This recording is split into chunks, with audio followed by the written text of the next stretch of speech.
Bienvenidos al resumen diario de Centennial.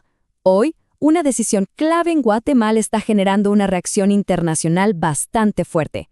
Al mismo tiempo, en Oriente Medio, la tensión vuelve a subir, a pesar de los intentos de tregua. Vamos a analizar qué está pasando exactamente y por qué es tan importante, empezando por la noticia que está marcando la agenda en Guatemala. En este recorrido, vamos a ver los detalles del caso en Guatemala y su impacto diplomático.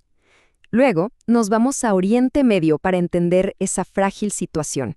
Y claro, repasaremos otras noticias importantes de la semana. Así que, empecemos.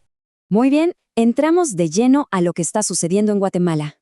Aquí está el centro de la controversia. La actual fiscal general de Guatemala, Consuelo Porras, quedó fuera de la carrera por la reelección. La comisión de postulación, que es clave en este proceso, decidió no incluirla en la lista final de candidatos para liderar el Ministerio Público.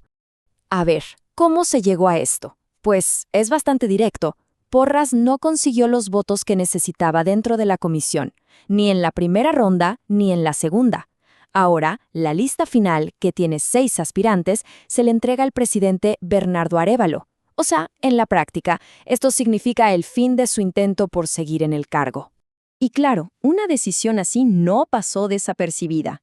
La reacción internacional fue casi inmediata. Fíjense en las palabras que usó la Unión Europea. Profunda consternación. En el lenguaje diplomático, usar un término tan fuerte es una señal de que están viendo la situación con muchísima, pero muchísima preocupación. Si profundizamos un poco más, aquí vemos el porqué de esa consternación. Para la Unión Europea, el problema de fondo es un fallo de la Corte de Constitucionalidad que, según ellos, cambió las reglas del juego a mitad del proceso. Advierten que esto golpea la integridad de las instituciones y además denuncian que hay presiones sobre la Comisión. Básicamente lo que les preocupa es la estabilidad y la imparcialidad de todo el proceso de selección. Bueno, y mientras toda esta tensión política está en los titulares, la vida en la ciudad de Guatemala sigue su curso. De hecho, más de 8,000 personas se están alistando para un evento masivo que va a tomarse las calles este fin de semana.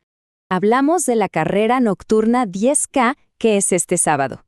Un dato importante para quienes se muevan por la ciudad: los cierres de calles empiezan a las 6:30 de la tarde, así que lo más recomendable es buscar rutas alternas con tiempo. Ok, ahora damos un giro y nos vamos al escenario internacional, donde una tregua en Oriente Medio pende de un hilo. Aquí tenemos un choque de realidades. Por un lado, Estados Unidos e Israel anuncian que la tregua se extiende por 3 semanas más, pero por el otro, Hezbollah sale y la rechaza de plano, diciendo que no tiene sentido. Son dos visiones del conflicto que, en este momento, son totalmente opuestas.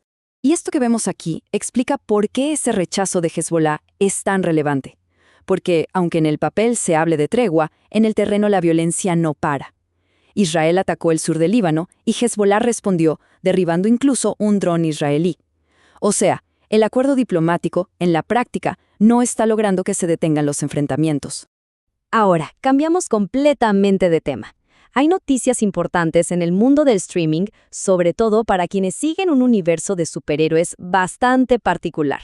Sí, para los fans del universo de The Boys hay noticias agridulces. Su serie derivada, Gen V, la que se centraba en la universidad para jóvenes con superpoderes, fue cancelada. No va más después de su segunda temporada. Aunque Prime Video no ha dado una razón oficial de la cancelación, la historia no se queda en el aire. Y esta es la parte clave para los seguidores. Se confirmó que los personajes más importantes de Gen V van a aparecer en la temporada final de la serie principal, The Boys. Así que al menos sus historias tendrán un cierre. Y ahora volvemos a un caso que sigue dando de qué hablar a nivel global: la investigación sobre la red de Jeffrey Epstein. En el Reino Unido, la policía sigue con la mira puesta en figuras de muy alto perfil. En concreto, la investigación se centra en Andrés Mountbatten Windsor y en el exdiplomático Peter Mandelson por sus supuestos vínculos con Epstein. Ellos dos han negado todo, una y otra vez. Y sin embargo, el caso parece no avanzar. Esto nos lleva a la pregunta que muchos se hacen. Si hay una investigación abierta, ¿por qué los fiscales no presentan cargos formales de una vez? Y la respuesta, o al menos la clave, está aquí. Es un obstáculo legal y también diplomático. Los fiscales británicos sienten que no tienen un caso lo suficientemente sólido si no cuentan con los documentos originales. Están pidiendo formalmente a Estados Unidos que les entregue los archivos de Epstein completos, sin censura. Sin esa pieza fundamental, que ahora depende de la cooperación estadounidense, el caso simplemente no puede seguir adelante. Y bueno, para ir cerrando, volvemos a Guatemala con una recomendación cultural para estos días. Si alguien anda por Antigua Guatemala el 30 de abril, querido Arte Ópera de Guatemala presenta un clásico, Las Cuatro Estaciones de Vivaldi. Lo interesante es que esta versión contará con Claudio Solares en la guitarra barroca, lo que promete una interpretación bastante única, y todo en el espectacular entorno de Casa Santo Domingo.